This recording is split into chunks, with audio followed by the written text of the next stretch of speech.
আজি গাঁৱৰে বুঢ়া চেঙৰাকেইটাই গুৱাহাটীৰ পৰা কোকৰাঝাৰ আলহী খাবলৈ ওলালোঁ। আমাৰ ভাইটি এজনৰ আলহীৰ ঘৰ ল'ব, নতুন ঘৰ, তাতে যাম আমি। ওলালোঁ এই মোহন ভাই, গোবিন্দ ভাই, আমি এনেকৈ যাত্ৰা আৰম্ভ কৰিলোঁ। বুঢ়া চেঙৰা মানে গোটেইকেইটাই বিয়া পাতিছে, এজনৰ বাহিৰে এই বুঢ়া চেঙৰা। আমি এইবিলাক বুঢ়া চেঙৰাকেইটা আগবাঢ়িলোঁ কোকৰাঝাৰ। আৰু এই পুতাই ভাই লেকচাৰ দি আছে কি কৰিলে কি ভাল হ'ব। গৈ আমি বৰপেটা ৰোডৰ হোটেল এখনত সোমালোঁ। সোমাই ৰুটি ইত্যাদি খালোঁ, বৰ ভাল লাগিল তাতে ৰুটিখিনি খাবলৈ। আৰু আমি জানে ট্ৰাইবেল চলি কি খাওঁ, তাতে আৰু ফলৰ বজাৰ দেখিলোঁ, চালোঁ।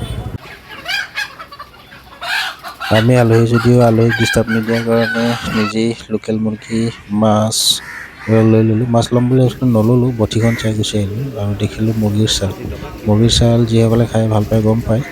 এয়া আমিও 1 কিলোমান উঠাই ল'লোঁ। বৰ ধুনীয়া, চাফ চিকুণ আছে কাৰণে আমি লৈ ল'লোঁ। এই ঘৰখনে কি ধুনীয়াকৈ সুন্দৰকৈ বনাইছে, ভাল লাগিলে। অলপ মাত দিলোঁ তেওঁলোকৰ আলহীক। আৰু ইয়াতে যিহেতু পূজা চলি আছে, ইয়াততো আৰু মাছ চাছৰ কাৰোবাৰ নচলে। আমি আকৌ ওলাই গ'লোঁ অন্য এটা আলহীৰ ঘৰত। দেখিলোঁ ভাতকেৰেলা ৰাস্তাতে লাগি আছে। আৰু গুৱাহাটীত ৰাস্তাত ভাতকেৰেলা পাবনে আপুনি? মইতো দেখা নাই এতিয়ালৈ। প্ৰায় 2 মান বাজিছে যেতিয়া আমি অন্য এটা আলহীৰ ঘৰত গৈ মাংসবিলাক চাফা কৰাত লাগি গ'লোঁ। ধুই ধাই আমি আৰম্ভ কৰিছোঁ। এই পুতাই ভাই পিঁয়াজ কটা কামত লাগি গৈছে। দাড়িটো ইয়াৰ বৰ দীঘল। আমাৰ এই গোবিন্দ ভাই মুৰ্গীৰ নোমবিলাক চাফা কৰাত লাগি গৈছে। নোমবিলাক থাকিলে ভাল নহ'ব না, এইটো মাংসত দিব পাৰিলে বঢ়িয়া লাগিব। ময়ো লাগি গ'লোঁ হাত চাফা কৰা কামত, কাৰণ চবেই উঠিছে যে মই নাথাকিলে ভাল নালাগিব না, ময়ো লাগি গ'লোঁ।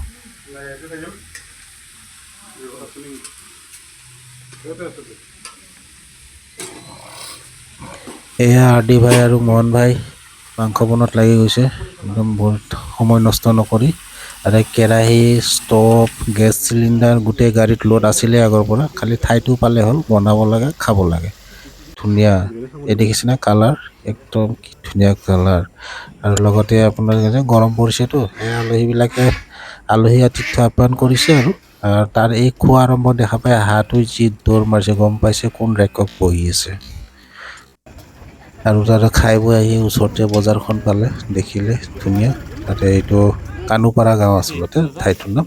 কানুপাৰাত এই সৰু বজাৰখনত চালোঁ ধুনীয়া মাছবিলাক আছে, সৰু সৰু নিচা মাছ। এইবিলাক দাম দৰ চলি আছে, কোনোবাই ল'ব কোনোবাই নল'ব। তাকে নেচেৰাকেইটা দেখি ভাল ল'লে। আৰু নেচেৰাটো যিমান টোপোলা ডাঙৰ, পলিথিনটো দেখিছেনে, তাকে দেখি ক'বলৈ বাধ্য হৈ গ'ল।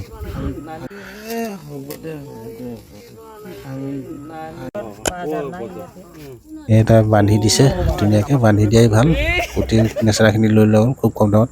ওলাই আহি দেখিলোঁ ক্ৰিকেট খেলি আছে। আৰু ইয়াত যিটো ফিল্ডত যিটো শগনি বন, কাপোৰে কানিয়ে যে কাৰ কিমান সোমাব হিচাপ নাই। আমাৰ সৰুটো খুব সোমাইছিলে এনেকুৱা।